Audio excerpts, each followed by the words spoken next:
3교시 시작하도록 하겠습니다. 주택임대차보호법인데 주택임대차보호법은 해마다 출제되고 민법에서도 해마다 출제됩니다. 현업에 나가면 가장 많이 이루어지는 게 주택임대차입니다. 그 지금 거래량이 보니까 오늘 뉴스에 보니까 서울에 3,000건, 한 달에 한 3,000건 정도 거래된 걸로 나오는 것 같더라고요. 대략 정확한 통계는 아닌데, 그럼 서울에 있는 중개업소가 몇 개입니까? 한 2만 개 정도 되거든요. 수도권에 한 6만 개 정도, 전국에 11만 개 정도, 이 정도 돼요. 경기도가 2만 개 좀 넘고요. 그럼 2만 개 중개업소에서 3,000건 계약했다면 한 달 내에 한 건도 못한 중개업소가 80% 넘는다는 이야기죠. 아파트 매매 기준으로. 그 아파트 매매만 많이 하면은 돈 많이 벌겠죠. 근데 원룸, 전세, 상가, 임대차 이런 거 여러 가지 다 합하니까 한 건도 못하진 않겠죠. 어쨌든 아파트 매매만 보면 거의 지금 10만 전국의 중개업소가 10만 개가 넘으면 한 달에 한 건씩만 하려고 해도 10만 건 넘게 거래돼야 돼요. 제가 중개업을 해봐도 아파트는 한 건도 못하는 날도 많아요. 근데 주택 임대차는 거의 있다는 이야기입니다. 월세가 있던 꼭 주택 아파트 아니라도 원룸 같은 거는 거래가 많이 이루어지죠. 아무리 불경기라도 원룸은 좀 거래됩니다. 그래서 여러분들이 개업하려면 초보자일 때는 아파트 단지 안에보다 오히려 원룸도 같이 있는데 이런 데가 더 좋을 수 있어요. 그러면 월세라도 낼 거 벌 수 있겠죠. 아파트 이런 데는 잘하는 사람만 잘하고 거래가 자주 되진 않을 수 있다고, 정책에 따라서. 자, 주택임대차보호법인데요. 주택임대차보호법은 주거용 건물 전부 또는 일부 임대차에서 적용되고, 주거용인지 아닌지는 공부상 용도가 중요한 게 아니라 사실상 주택으로 사용하는지 여부에 따라 판단됩니다. 오늘 뉴스에 보니까 LHS 매입 임대주택 세입자 4천 가구인가 모집한다더라고. 매입 임대주택 LHS 사가지고 다가구나 이런 거, 다세대나 이런 걸 사가지고 다시 세를 넣는 걸 말하죠. 매입 임대주택 시세. 그런데 일반 개인들한테 하는 시세에 비해서는 훨씬 싸니까 그런데도 괜찮겠죠.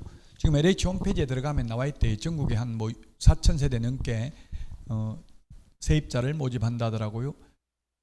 무허가 건물, 미등기 건물도 적용됩니다. 일부가 비주거용으로 사용되는 경우에도 적용됩니다. 외국인도 적용됩니다. 미등기 전세도 적용됩니다. 법인인 경우는 원칙적으로 적용 안 되는데 예외적으로 LH, SH, 경기도시개발공사, 중소기업은 적용됩니다. 대기업은 적용 안 됩니다. 일시사용을 위한 임대차임이 명백한 경우 적용되지 않고, 대기업은 적용되지 않는다. 주택임대차보호법. 임대차 최단기 존속기간, 주택은 2년, 상가는 1년, 농지는 3년. 이게 우리 중개실무에 나왔는데 민법은 최단기 최장기 없습니다. 민법 임대차는. 민법 전세권은 건물 전세권 최단기 1년, 최장기 10년입니다. 민법의 지상권 최장기는 없고 최단기 경과한 건물 30년, 목조 건물 15년, 공약물 5년이죠. 이게 최단기 시험에 출제됐었고요. 비교하는 게 민법하고 비교하는 게. 자, 그 다음에 법정갱신입니다. 임대인은 임대차 기간 끝나기 6개월 전부터 2개월 전까지로 이거 바뀌었습니다. 옛날에 1개월 전까지인데 통지 안 하면 묵시적 갱신 자동 연장됩니다. 세입자가 계약기간 끝나기 2개월 전까지 아무 말 안 하는 경우에도 법정갱신, 묵시적 갱신입니다. 요 4개월 동안, 계약기간 끝나기 6개월 전부터 2개월 전까지 4개월 동안 여러분이 주인 입장이라면 반드시 세입자에게 계약갱신 요구권 행사하고 5% 올려주고 살 거 아니면 계약기간 끝나면 나가세요 하고 이렇게 문자를 보내야 돼요. 그러면 세입자가 계약갱신 요구권 행사하고 살겠습니다, 이 말을 꼭 하도록 해야 돼. 안 그러면 계약갱신 요구권은 언젠가 한 번은 행사할 수 있죠.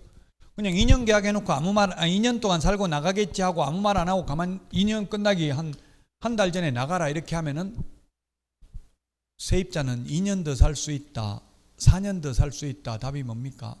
원칙적으로 처음에 2년 계약했어요. 그리고 계약기간 끝나기 한 달 전까지 아무 말 안 하다가 이제 한 달 후에 나가라고 세입자한테 통보했다고, 주인이. 그럼 세입자는 한 달 후에 나가야 된다. 원칙을 말하는 거예요. 2년 더 살 수 있다. 원칙적으로. 4년 더 살 수 있다. 원칙적으로. 답이 뭐냐고요? 4년 더 살 수 있죠. 자동 연장됐잖아요. 2개월 전까지 아무 말 안 했기 때문에 2년은 더 자동 연장되고요. 2년 끝나기 또 6개월 전부터 2개월 전까지 여기에 주인이 나가라고 하면 그때 계약갱신요구권 세입자는 한 번 행사할 수 있다고요.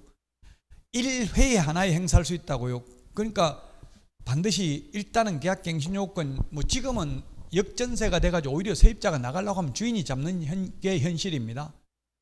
어쨌든 그래도 주인이 잡더라도 계약갱신요건을 행사해가지고 사는 형태를 취해야 돼. 안 그러면 또 집값이 올라가면 나중에 한 번 더 행사할 수 있는 거거든요. 행사를 안 했다면. 지금은 역전세가 돼가지고 오히려 주인이 월세 준다더라고, 세입자한테. 2억 떨어졌으니까 2억에 대한 은행 이자 쪽으로 뭐 몇십만 원 이런 식으로 주는 모양이더라고요, 주인이 세입자한테. 안 그러면 나간다고 하니까.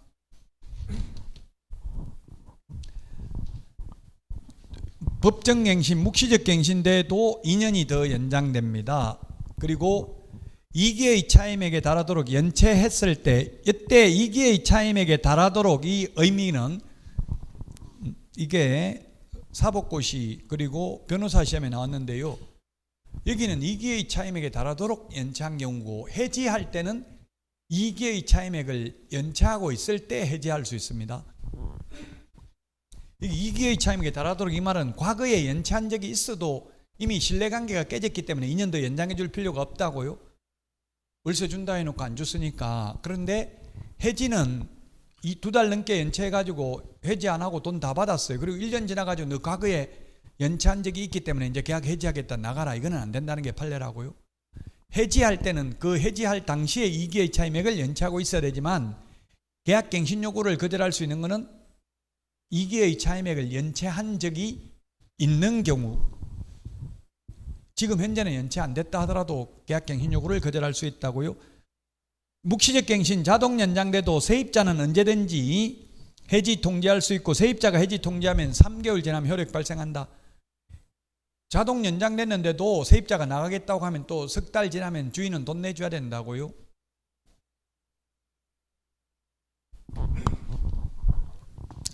주택임대차보호법이 뭐 어떤 분들이 저한테 전화 와가지고 세입자만 유리하고 주인에게는 불리하게 만든 이런 법이 어디 있냐 하고 막 항의하고 그러던데, 제가 법 만드는 사람도 아니고요. 근데 제가 생각할 때는 꼭 세입자한테 유리하고 주인한테 불리하다고 단정할 수는 없습니다. 제가 볼 때는 주인이 더 유리할 수도 있어요. 왜냐하면 주인이 돈을 가지고 있으니까. 일단은 돈 안 내주면 되고, 예를 들면 현실적으로 5% 올릴 수 있는데 주인은 5% 올리면 세입자들은 거의 받아줘요.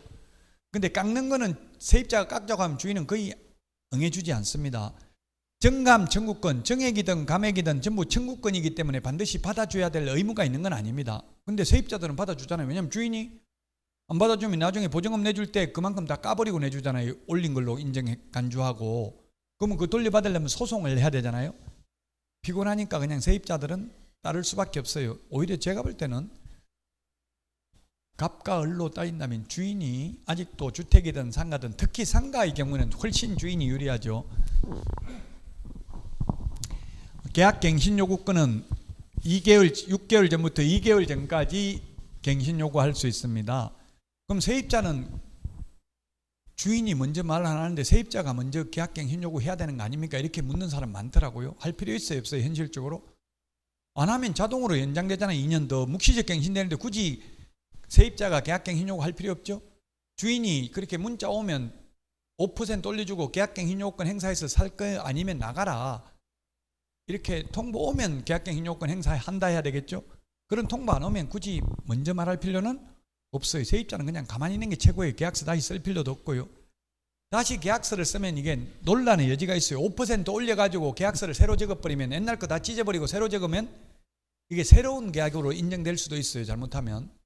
종전계약이 갱신 요구를 해서 연장된 게 아니고 새로운 계약으로 인정되면은 복잡해진다는 이야기예요. 그래서 새로 계약서 적는 것보다 5% 올리면은 계약갱신 요구권 행사해서 5% 정액해서 다시 정액된 계약임 이런 걸 적어 놓는 게 좋다고요. 원래 있던 계약서에다가 추가로 특약을 적으면 되겠죠. 자, 계약갱신 요구 거절 사유 2기의 차임액을 연체한 적이 있는 경우, 상가는 3기고요. 그 다음에 직계 좀비속이 실제 거주, 상가하고 가장 다른 점이 이 두 가지입니다. 나머지는 상가하고 똑같습니다. 계약갱신 요구 거절할 수 있는 사유 이 두 개만 차이 나는데요. 상가는 3개의 차임액을 연체한 적이 있는 경우 갱신요구를 거절할 수 있죠. 그리고 상가는 주인이 직접 장사하겠다고 세입자 내보낼 수 없습니다. 주인 직접 장사할 거니까 나가라 이렇게 하는 순간 권리금 회수 기회 방해 혐의로 손해배상해야 됩니다. 10년을 장사했든 100년을 장사했든 무조건 권리금 회수 기회는 줘야 되죠. 주인이 권리금을 내줘야 되는 게 아니라 새로운 세입자에게 권리금을 받아가는 것마저 금지한다는 특약은 아닌 것으로 보는 게 상당하다. 특약이 어떻게 했냐면 어떠한 경우에도 권리금 인정하지 않기로 함 이런 특약을 맺었다 하더라도 그 특약은 주인이 돈을 내줘야 된다는 뜻은 아니지만 그렇다고 해서 세입자가 다른 세입자한테 받아가는 것마저 금지하는 특약이라고 볼 수는 없다는 게 종전판례예요. 지금은 다른 세입자한테 권리금 받아가면 안 된다 그런 특약에도 효력이 없습니다. 강행법규 위반으로 무조건 권리금 회수 기회는 줘야 됩니다. 직계 존비속, 부모님 자식이 산다고 세입자 내보낼 수 있다. 비속이 밑으로 내려가는 게 비속, 존속은 위로 올라가는 거죠. 배우자 산다고 세입자 내보낼 수는 없죠. 직계 존비속입니다. 또는 임대인이 직접 산다고 나가라고 할 수 있습니다. 그렇게 나가라고 해놓고 직접 안 살고 다른 데 세를 놓은 경우에만 손해배상합니다. 다른 데 세 안 놓고 그냥 비워놨으면 손해배상 안 해도 되죠. 주택임대차보호법상은 비워놓고 바로 팔면 상관없습니다. 근데 현실적으로 잘 안 팔리면 또 다른 사람한테 세를 놨는데 예를 들면 1억에 전세 있었는데 이 1억 전세 있는 사람 내보내고 2억 받으려고 했는데 시세가 갑자기 급변해가지고 그대로 1억을 받거나 또는 1억보다 더 낮게 받은 경우에는 손해배상 해요 안 해요? 해야 됩니다. 다른 데 세를 놓으면 높게 나왔든 낮게 나왔든 무조건 해야 된다고요. 더 종전보다 더 낮은 가격으로 세를 놓은 경우 손해배상 안 해도 된다 하면 당계약서 적을 수도 있잖아요. 거짓말로. 그래서 무조건 다른 데 세를 놓은 경우는 손해배상해야 됩니다. 손해배상액은 셋 중에서 큰 금액입니다. 셋 중에서 큰 금액 3개월분 환산월차임, 그 다음에 종전 환산월차임과 새로운 세입자한테 받는 환산월차임과는 차액 2년분 24개월분 실제 손해액 중에서 큰 금액, 높은 금액을 손해배상해야 된다. 환산월차임이라는 것은 전세를 월세로 환산하는 겁니다. 전세 1억을 월세로 환산하면 어떻게 환산합니까? 기준금리 더하기 2%죠. 지금 기준금리가 3.5%입니다. 더하기 2% 하면 5.5%입니다. 그래서 기준금리는 암기할 필요 없고요. 지금 미국 기준금리가 올 연말까지 5.5%포인트까지 갈 예정이라고 지금 파월 연방준비회 의장이 뭐 구체적으로 밝히지는 않았지만 올리는 걸 적극 검토하겠다 이렇게 해서 2번 정도. 그래서 5.5%가 목표인데 우린 지금 3.5%인데 우리 시험 볼 때쯤 되면 또 4% 될 수도 있어요. 3.5는 계산하기 힘들잖아요. 그래서 기준금리를 4%라고 가정하고 계산하시오 하면 더하기 2% 하면 6%죠. 그럼 1억을 6% 하면 얼마입니까? 1년에 600만 원. 600만 원 나누기 12달 하면 한 달에 50만 원. 그럼 1억을 월세로 환산하면 환산월차임은 50만 원이라고요? 그럼 1억인 경우에 1억에 세 놨다가 다른 사람한테 1억에 그대로 세를 놨다 하더라도 3개월분이니까 150만 원 손해배상해야 된다고요? 그 다음에 이렇게 1억에 세를 놨다가 세입자 내보내고 다른 세입자한테 2억에 세를 놨습니다. 그럼 차이 나는 게 얼마예요? 차이 나는 환산월차임이 1억이 50만 원이라고 했으니까 원래 환산월차임이 50만 원인데 환산월차임 100만 원이니까 50만 원 차이 나잖아요. 50만 원 곱하기 2년이니까 1200만 원 손해배상해야 된다고요. 그래서 홍남기 전 부총리가 뭐 2천만 원 손해배상해주고 세입자 살고 있는 사람 내보내고 2천만 원 줬다 이런 것도 뉴스에 나오겠죠. 이사비 받고 나가면 된다고요.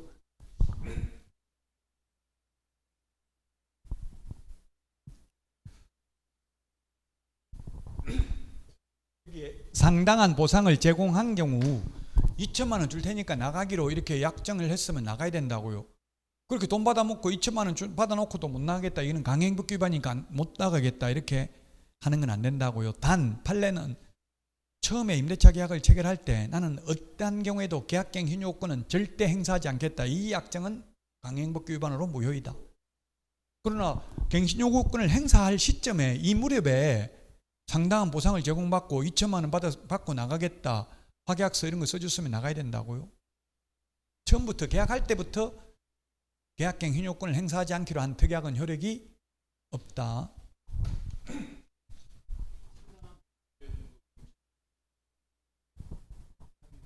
그렇죠. 합의해야지. 뭐 일방적으로는 안 되고 합의는 해야 되죠. 합의했으니까 이제 보통 확약서, 각서 이런 거 적거든요. 무조건 돈 1,000만 원 받는 대신에 뭐 2천만 원 받는 대신에 나가기로 한다. 저도 그래가지고 200만 원 받고 나간 적이 있어요. 옛날에 전세 살면서 주인이 팔았어요, 집을. 그래서 계약 기간 안 끝났어요. 그 나가라고 하더라고. 그래서 저는 그때만 해도 좀 순진해가지고 200만 원밖에 못 받았어요. 좀 더 받아도 되는데 200만 원 받고 나가겠다. 팔고 나서 못 나가겠다. 계약 기간 남아서 이러니까 이제 당황하잖아요, 그 사람들도. 그래서 이사비 주면 나가겠다. 얼마 필요하냐면 200만 원이니까 바로 당장 준다 하더라고. 좀 비싸게 불렀어야 되는데 진짜 이사비가 거의 실질적으로 한 이사비가 한 100만 원 넘게 들어가잖아요. 차 이삿짐 차에 주는 게. 진짜 저는 들어간 돈만 어차피 사실은 이사 가려고 마음 저도 먹었거든요. 그래서 그냥 200만 원 뭐 잘 됐다. 이사비 공짜로 한다 생각하고 200만 원 달라니까 금세 준다 하더라고요. 그러면 협상을 하려면 한 2천만 원 달라고 하면 막 깎자 하다 보면 한 1,000만 원 받고 이러죠. 처음은 일단은 많이 부르는 게 좋겠죠. 세입자 입장이라면. 그리고 실제 손해액 중에서 큰 금액, 세 개 중에 큰 금액을 손해배상해야 된다고. 큰 금액. 갱신은 1회에 하나요? 갱신할 수 있다. 1회에.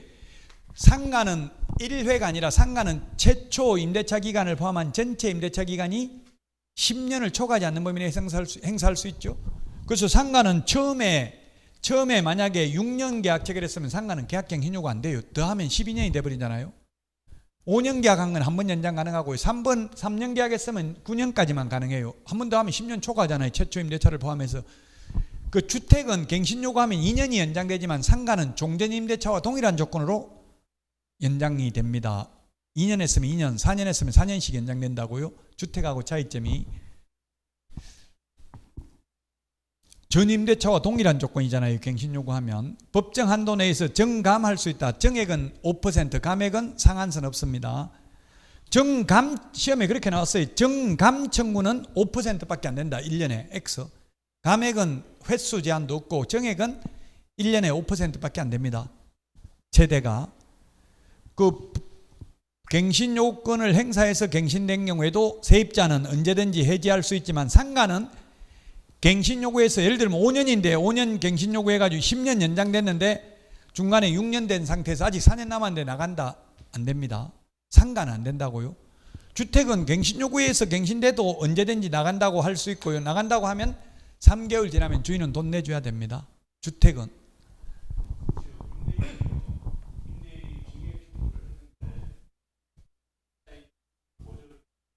네.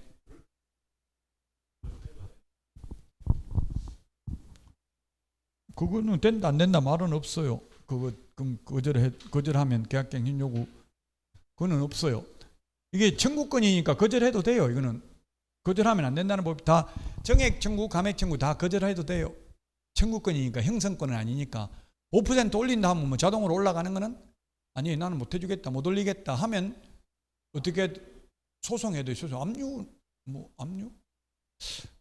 뭐 가압류 해놓고 소송을 하든지 어쨌든 소송해가지고 정액 청구 소송, 감액 청구 소송을 해가지고 판결로 확정받아야 되겠죠. 근데 현실적으로는 주인하고 그렇게 싸우면서 그 집에 살거나 장사하기는 어려워요. 그래서 제가 주인이 유리하다 했어요. 주인이 와가지고 예를 들면 뭐 월세 안 낸다고 그냥 간판 떼버리고 그냥 셔터문 내려버리고 장사 못하게 만들었어요. 그래가지고 업무방해죄로 대법원에서 벌금 500만 원 받았어요. 주인. 그 대신에 장사 못하니까 나갈 수밖에 없잖아요. 계속 문 닫아놓고 뭐 지금 못하니까 나가버렸어요. 그래 권리금 다 까먹고 그냥 나가버렸다고. 차라리 그게 더 내보내기 빠르더라고요. 주인은 벌금 500만 원 받더라도 업무방해죄로. 주택보다 상가가 진짜 세입자는 불리해요. 이 식당 같은 거 하면 주인이 와서 계속 감시한다고 장사 잘 되는지 잘 되면 계속 올려버린다고. 올리도 못 나가잖아요. 근데 장사 안 되면 또 보증금 다 까먹게 하고 절대 안 돌려준다고요. 부동산도 마찬가지예요. 제 여자친구 부동산 하는데 보니까 주인이 한 번씩 오더라고. 그러면 어머나 사장님하고 막 하면서 어머 오히려 막 징징거려요. 죽게 장사도 안 되는데 이게 월세 낼 돈도 없고 좀 깎아주세요. 오히려 역으로 선수쳐요. 그러면 깎기는 좀 힘든데 이래도 한 10만 원 깎아주더라고. 지금 이 월세 60만 원 내던 걸 50만 원 내요. 지금 10몇 년째 하나도 안 올리고 오히려 깎았어. 10만 원. 저는 100만 원 냈는데 똑같은 바로 옆에 있는데도 위치가. 그건 저는 사장 그 건물 주고 와서 장사 잘 됩니까? 물어보면 아, 예, 사장님 덕분에 잘하고 있습니다. 그러니까 잘하면 올려달라 이렇게 하더라고. 잘 되면. 그래가지고 올려주고 안 올려주면 나가라 하고 계속 싸우기 힘드니까 그냥 귀찮아서 올려주고. 그 여자친구는 무조건 너무 힘들어 미치겠다. 오히려 뭐 말도 안 꺼내는데 사장님 죽겠습니다. 요즘 뭐 장사도 안 되고 문제 선수 치더라고요. 근데 주택은 뭐 집에 집에 못 들어오고 아예 문도 안 열어주면 되지만 상가는 그럴 수가 없잖아요. 손님인지 뭐 주인인지 모르니까 무조건 오게 할 수밖에 없잖아요. 자, 대항력입니다. 이 지금 학회에서 제가 세미나 같은 걸 해보니까 이 다음날 오전 0시에 효력이 발생하니까 그럼 세입자는 하루 전날 전입신고를 하고 이렇게 하는 게 확정일자를 하루 전날 받는 게 좋다 뭐 이렇게 하던데 그건 대책이 될 수 없죠. 주민등록법에 정면으로 위배되고 주민등록은 이사를 한 때에는 14일 이내에 전입신고하도록 되어 있어요. 어쨌든 이게 다음날 오전 0시로 한 이유가 뭐냐 하면 다음날로 정한 이유가 뭐냐 하면 금융기관을 보호하기 위한 제도죠. 그래서 여러분들은 계약서 쓸 때 잔금 치른 날까지는 일체의 권리 변동이 없기로 한다. 은행 융자 등을 받아서는 아니 된다. 이런 걸 특약으로 적는 게 좋아요. 그렇게 특약을 적어놓고도 대출해 먹으면 그는 사기죄가 성립할 수도 있어요. 형사상 처음부터 안 한다 해놓고 속인 거잖아요. 그래가지고 재산적 이득을 취득했다면 세입자 보증금 못 받게 만들었다면 사기죄가 성립할 여지도 있다고요. 양수인은 임대인의 지위를 승계한다. 이거 지금 주택임대차보호법을 바꾸려고 하고 있어. 지금 전세 사기가 전부 다 주인들이 뭡니까? 지금 세입자 구해놓고 세입자 몰래 그냥 무능력자들한테 팔아버리잖아요. 그 돈 한 푼도 없는 사람한테 명의만 넘겨줘버리잖아요. 그러니까 세입자는 나중에 돈 내달라니까 뭐 돈 없다. 다른 사람 보증금 받아야 준다는데 들어올 사람이 있냐고요. 그래서 지금 뭐 법 발의된 걸 보면은 이제 팔려고 할 때는 세입자에게 미리 고지해야 된다, 알려야 된다. 이런 것도 지금 만들려고 합니다. 그럼 주인들은 뭐 집 파는데 왜 세입자한테 그것까지 다 말해야 되냐 이렇게 하고 지금 있는 거예요. 그리고 또 특이하게 그런 걸 적는 게 좋다고는 하더라고. 변호사 이야기로는 집을 팔 때는 계약 해지하고 지금 현 주인이 보증금 내줘야 된다 이런 걸 특약으로 원래 사기꾼들이 워낙 많으니까 적는다고 하던데 그런 건 특약 적어봐야 안 내주면 뭐 소송해가지고 받아내야 되는데 재산 없으면 받기 어렵죠. 현실적으로 다 팔아먹고 재산 빼돌리면. 사기꾼들은 자기 이름으로 안 해놔요. 재산을 다 남의 이름으로 해놓으니까 하기가 힘들더라고요. 소송해가지고 저도 승소 판결문 받았는데 휴지 조각이 불과해요. 쓸 수가 없어요. 단 이제 채무불이행자 명부, 즉 신용불량자는 만들어놨어. 10년간 채무불이행자 명부에 등재해가지고 신용카드 같은 거 신규로 못 만드는데 기존에 있는 걸 또 다 쓰는 것 같더라고. 신규로만 안 되고. 그러니까 별로 불편함을 느끼지를 못하는 거예요. 돈 갚으려고 생각을 안 해요. 경락으로 그 주택 임차권은 경매로 낙찰되면 소멸되는 게 원칙인데 보증금이 모두 변제되지 아니한 대항력 있는 임차권은 매수인이 낙찰자가 인수하는데 이때 대항력 있는 임차권이란 경매에서는 담보물권보다 선순위 임차인만 대항력이 있습니다. 일반 매매에서는 전입신고만 돼 있으면 다음날 오전 0시에 대항력이 생기지만 경매에서는 전입신고돼 있다고 무조건 대항력이 있는 게 아니라 말소 기준권리보다 선순위인 경우만 대항력이 있다고요. 그럼 경매 넘어가면 80% 이상이 보증금 일부 또는 전부를 떼인다고 통계가 나와 있어요. 80% 이상이. 전액 받아 나오는 거는 20%도 안 되는데 경매 넘어가면 세입자들이 확률적으로. 자, 대항력만 갖추면 최우선 면제받을 수 있고 우선 면제받으려면 대항력에다가 확정일자까지 받아야 됩니다. 확정일자 받으면 후순위보다 전액을 우선 면제받습니다. 공정인 사무소, 등기소, 등기과, 동주민센터에서 받으면 됩니다. 동주민센터 뭐 이렇게 돼 있더라고요. 주택임대차보호법에는 동사무소라고도 안 돼 있고 행정복지센터라고도 안 돼 있고.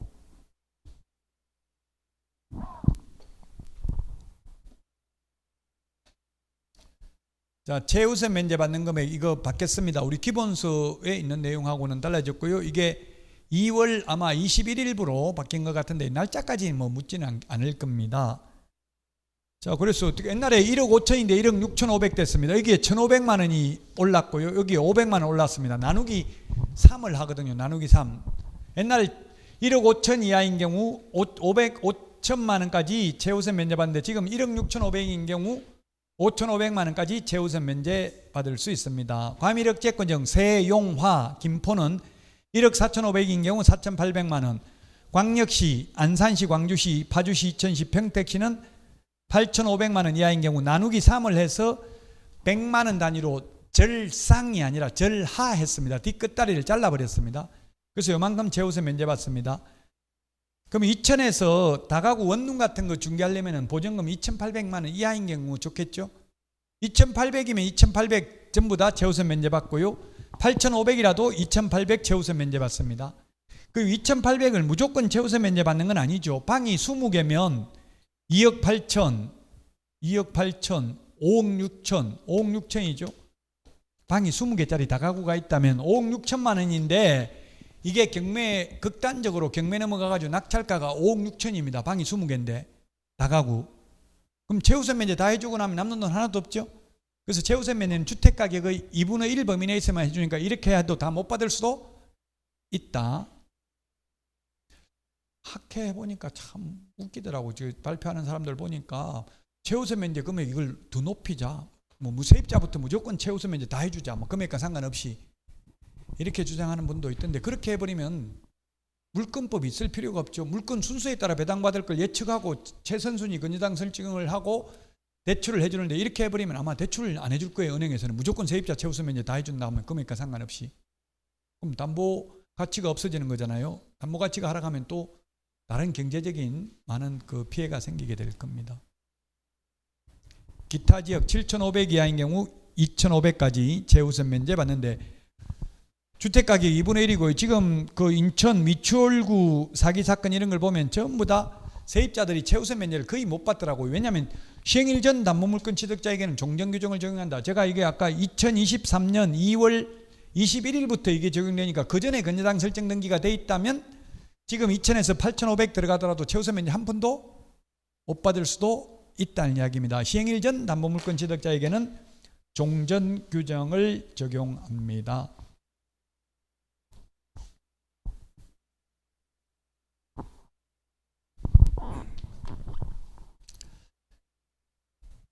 자, 임차권 등기 명령입니다. 임차권 등기 명령은 주택이든 상가든 똑같습니다.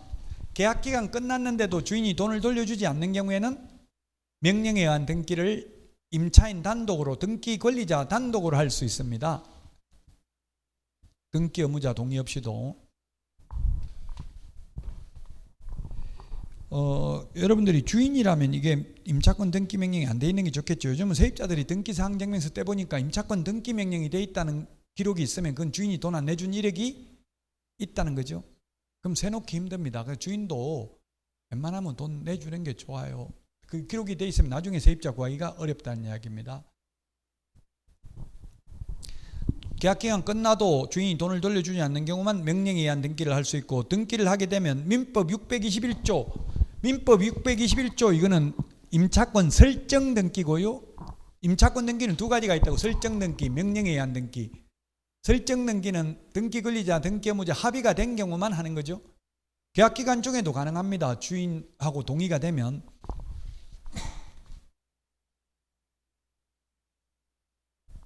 민법 621조하고 명령에 의한 등기하고 차이점은, 명령에 의한 등기는 계약기간 끝나도 주인이 돈을 돌려주지 않는 경우만 할 수 있고, 설정 등기는 언제든지 할 수 있습니다. 당사자 합의가 되면. 둘 다 등기를 하게 되면 대항력과 우선 면제권을 취득하게 되고, 이미 취득하고 있는 사람은 존속, 계속 유지됩니다. 그리고 임차권 등기가 되어 있는 새로운 그 주택에 새로 들어온 새로운 세입자는 최우선 면제 못 받습니다. 왜냐하면 최우선 면제 받기 위해서 임차권 등기를 하는데 그 뒤에 들어온 사람은 최우선 면제 못 받죠. 방 한 칸에 두 명을 최우선 면제 해줄 수는 없죠. 그러나 우선 면제는 받습니다. 자기보다 후순위보다 우선 면제는 받을 수 있습니다. 등기되어 있는 집에 들어오더라도. 그 다음에 임대인 보증금 반환 의무가 임차권 설정 등기 말소 의무보다 먼저 이행해야 된다. 동시행이 아니고, 정가 기록이 있는데 또 보증금 돌려달라 하니까 임차권 등기해놔서 못 주겠다. 말소해주면 줄게. 해놓고 말소하는 순간 안 주면 골 아프잖아요. 그래서 돈부터 돌려주고 말소해달라고 해야 된다. 그 비용, 등기 비용은 임대인에게 청구할 수 있습니다. 등기 비용이 그렇게 많지는 않더라고요. 인지대 같은 거 한 5만 원 정도 되는 것 같더라고요. 자, 사실혼이 보호되는 것은 주택밖에 없다 했습니다. 민법에 상속도 안 되고요. 아까 실명법에서도 배우자, 사실혼 배우자는 보호되지 않습니다. 근데 주택은 보호되는데 사실혼은 상속인 없이 사망하면 사실혼 배우자에게 승계됩니다. 그러나 상속인, 이촌인의 상속인이 가정공동생활을 하고 있지 않는 경우에는 사실혼 배우자와 이촌인의 친족이 공동으로 승계한다.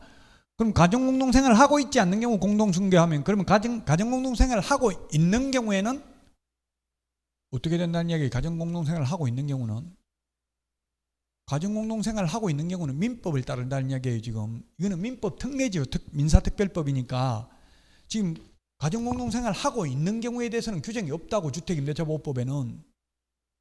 그러면 누구한테 되는 거예요? 가정공동생활을 하고 있으면.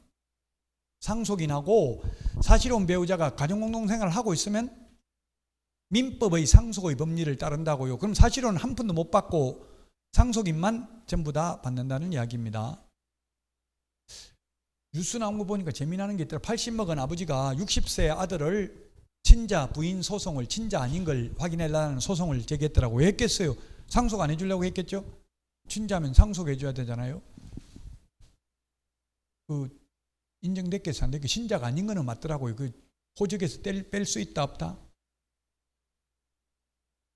태어난 지 60년이 넘었다고요. 지금 아들이 60살이 넘었는데 남편 출장 간 사이에 부인이 딴 사람 애를 낳았어요. 큰아들이. 그것도 그 둘째 셋째는 또 자기 친자더라고요.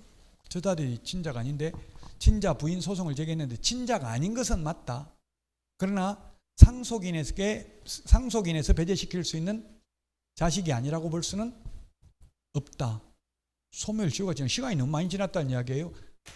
지금은 보니까 친자가 아닌 걸 안 날로부터 3년 이내에 소송 제기해야 되더라고요. 지금 법은. 근데 국법은 태어난 그 날로부터 1년 지나면 소송 못해요. 1년 안에 해야 돼. 1년. 60년이나 지났기 때문에 안 된다는 이야기예요. 그래서 친자 아니라도 상속 다 받아갔습니다. 소송하다가 또 아버지는 돌아가셔 버렸어요. 그래서 나머지 그 둘째 셋째 자식이 소송을 대행했는데 결국은 안 된다는 이야기예요. 그럼 어떻게 해야 됐겠어요? 제가 아버지라면 빨리 그 유언 같은 걸 해가지고 준 그 친자 큰아들한테는 한 푼도 안 준다 이러면 유류분만 찾아갈 거 아니에요. 자기가 받을 거 2분의 1만 둘째 셋째한테 전액 주겠다 이렇게 유언이라도 하고 돌아가셨어야 되는데 소송하다가 갑자기 돌아가셔가지고 그것도 못하고 그냥 친자 아닌 자식도 자기 목 다 찾아갔대요. 김영삼 전 대통령도 갑자기 자식 하나 나타나가지고 다 줬잖아요. 상속. 돌아가시고 나니까, 돌아가시기 전에 나타났나? 돌아가시기 전에 전부 다 어디다 김영삼 재단에 다 기부한다고 하니까 친자가 한 명 나타났잖아요. 그래가지고 아마 치보면 나올 거예요. 그 혼의 자식이 받아갔어요. 자기 유류분을 받아갔다고. 자기가 받을 지분의 2분의 1을 한 50억을 김영삼 전 대통령이 기부했거든요. 자기 재단에. 그러면 그 자기 몫을 50억이면 한 자기한테 돌아올 게 한 5억은 될 거 아니에요. 자식 많이 하니까. 그 유류분제도 이거 저도 없애야 된다고 생각해. 부모님이 돌아가실 때 주고 싶은 자식한테 줘야 되는데 불효자식한테도 무조건 자기가 받을 거면 50%는 받아갈 수 있잖아요. 유류분이라는 게 있어가지고. 그럼 효도 안 해도 반은, 자기 몫의 반은 받아가니까 효도 안 한다고요.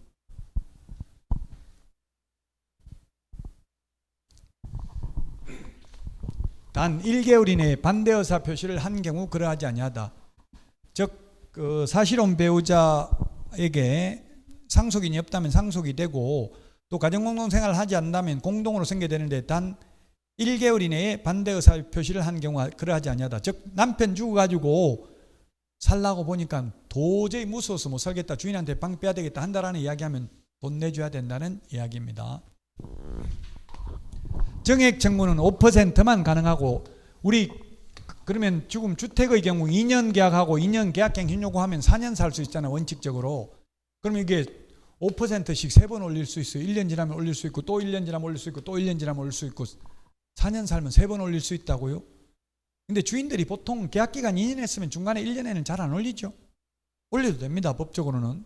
계약서에 단 계약서에 세입자 같으면 계약 2년 동안은 올리지 않기로 한다. 특약 넣었으면 효력이 있어요.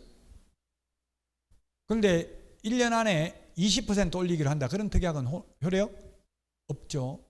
아무 말 안 했으면 그냥 올릴 수 있어요. 5%. 경제사정의 변동으로 차임이 상당하지 않는 경우 올릴 수 있는 거지. 무조건 5% 1년만 지났다고 자동으로 올릴 수 있는 건 아닙니다. 근데 물가 상승률 등이 있기 때문에 통상적으로 5% 정도는 올려주고 있죠. 다만 조례로 5% 범위 내에서 달리 정할 수 있다. 조례로 달리 정하면 4%, 3%로 정하지 6%, 7%로는 달리 못 정하죠. 최대 법에는 5%니까 마찬가지예요. 뭐 금폐율 용적률도 예를 들면 금폐율 뭐 주거지역이 60%인가요? 녹지지역 뭐 20% 이 범위 내에서 조례로 정하면 조례는 더 낮게 정하지 더 높게는 못 정하죠. 용적률도 마찬가지고요.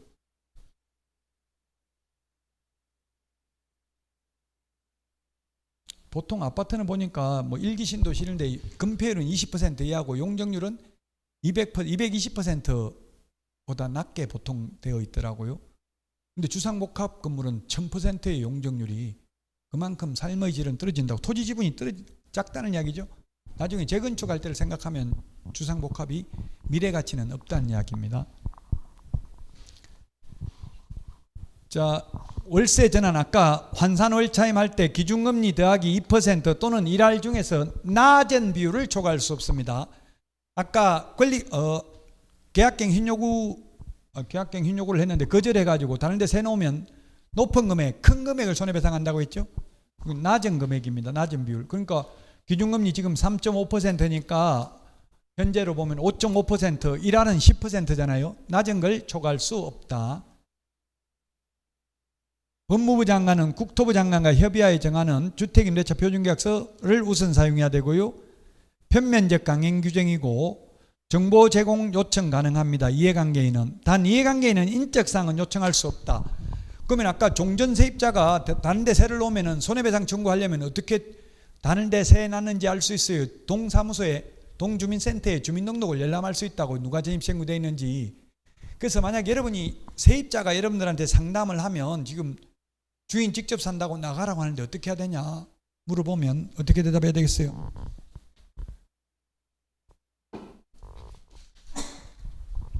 주인 누가 만약 부모님 산다 이러면 부모님 살 사람 이름이 누구냐, 언제부터 살 거냐 물어봐야 돼요. 그럼 네가 부모님 이름은 왜 알아야 되냐, 왜 내가 너한테 그런 것까지 알려줘야 되냐. 손해배상 하려고요. 산다 해놓고 안 살면. 안 알려주면 그러면 거짓말한 걸로 보고 이사 준비 안 하겠습니다. 말로 하면 싸우니까 문자로 주고받으면 돼. 문자로 조용히 뭐 기아의 일익 번창을 기원합니다. 뭐 공문처럼 그냥 정중하게 보내면서 할 말 다 하면 돼. 괜히 욕하고 싸울 필요 없죠. 어머니 산다고 하면 어머니 이름도 물어봐야 돼. 같은 성이, 요즘은 부모 자식도 성이 다를 수도 있죠. 저도 딸이 애 낳았는데 엄마의 성을 따랐더라고. 아버지 성을 따른 게 아니고. 가능하죠. 근데 혼인신고할 때 미리 정해야 되는데 지금 법상은.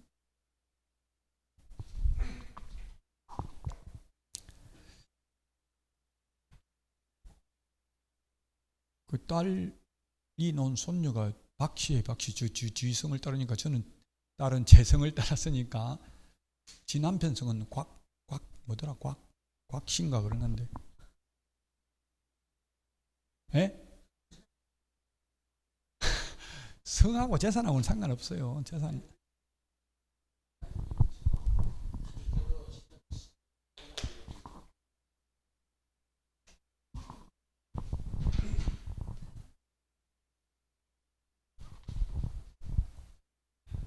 곽씨가 아니고 국씨구나. 자, 사회성도 곽이 아니고 하도 희귀성이라서 국씨인데 어쨌든 뭐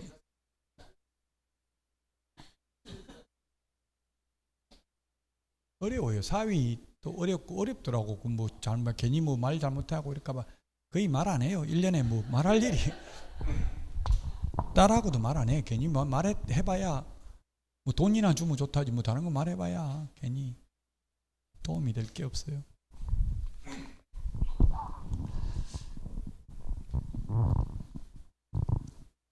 자, 주택임대차위원회는 법무부에 둔다. 위원회가 6개가 있습니다. 공인중개사 정책심의위원회는 국토부에 둔다. 공제운영위원회는 협회에 둔다. 그 다음에 분쟁조정위원회는 대한법률구조공단 지부, 한국부동산원 LH 지부에 둔다. 시도에는 둘 수 있다. 위원장 1명 포함하여 9명 이상 15명 이하입니다. 이거는 9명 이상 15명 이하인데 상가임대차위원회는 10명 이상 15명 이하죠. 그 다음에 위원장은 법무부 차관입니다. 임기는 2년이고 한 번만 연임할 수 있습니다. 연임 제한이 없는 것, 분쟁조정위원회와 공인중개사 정책심의위원회는 연임 제한이 없습니다. 연속해서 하는 게 연임이죠. 여기 분쟁조정위원회 좀 전에 했잖아요. 법률구조공단 지부, LH 한국토지주택공사, 한국부동산원 지사 사무소에 둔다. 시도에는 둘 수 있다. 분쟁조정위원회 위원은 5명 이상 30명 이하고요. 연임 제한 없습니다. 임기 3년입니다. 분쟁조정은 60일 이내에 끝내야 되고요. 30일 연장할 수 있습니다. 14일 이내에 수락의사를 서면으로 표시하지 않는 경우 조정을 수락한 걸로 간주하는 게 아니라 거부한 것으로 간주한다. 본다, 간주한다 같은 말이죠.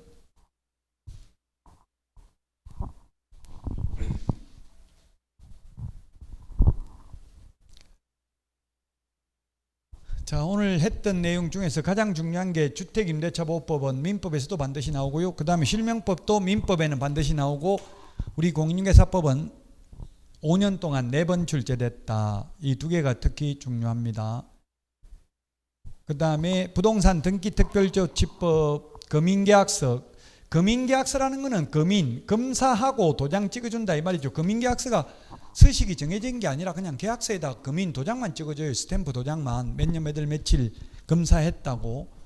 근데 참 의미가 있나 싶어요. 그 실제 형식적 심사만 하니까 실질적 심사를 하는 것도 아니고.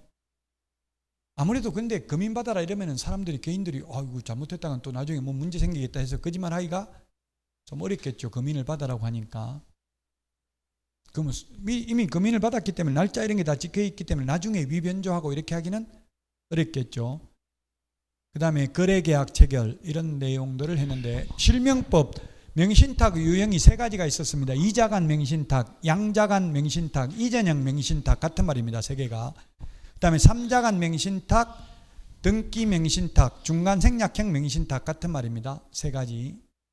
그 다음에 계약 명신탁, 위명 명신탁 같은 의미입니다.